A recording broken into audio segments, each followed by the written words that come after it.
Baby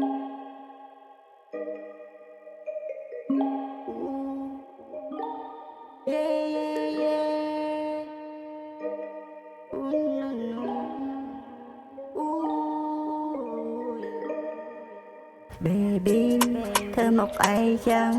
មើលមកប្រឡឹងដូចជារៀងឯកាយំនេះតើអញ្ចឹងទៅណាបើអូនផឹងស្រាទុកឲ្យបងជាអ្នកពេលបេះដូងអូនទំនេរទេបើបងសុំស្នេហ៍ព្រោះបងជាអ្នកភ្លេងប្រាប់ឲ្យត្រង់ baby ចង់ទៅណាព្រោះពេលនេះបងមានតែលុយដុល្លារ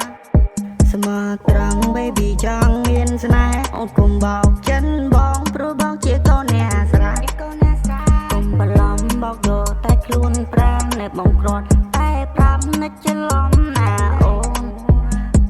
អូអូនអូនថានាងចង់ជីសែងថាបងសួរសែងអីអូនថាសែងលែងដែរយំមិញអូនថាស្រវងផ្លឹកស្មារតីព្រោះពេលនោះអូនមិនដឹងកើតអីបងមិនប្រកាន់ឲ្យតែនាងព្រមបងនឹងសម្របសម្រួលហើយបងនឹងត្រៀមខ្លួនឲ្យនឹងទទួល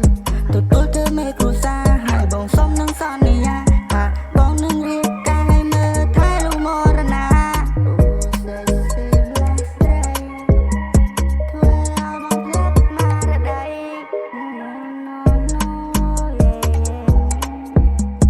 យំនេះទីគិតកំពុងអូនកលែងឡើងស្មូធ្វើឲ្យបងនាងចង់ស្គាល់ហើយអូនក៏នាងស្រែកអូនតាមក៏ហើយស្រែកអូយណានាងក៏អែមលែងចោលយំនេះបងចងចាំមួយជីវិតថ្លៃទូបងបិទភ្នែកក៏អងក្រៃស្រមៃ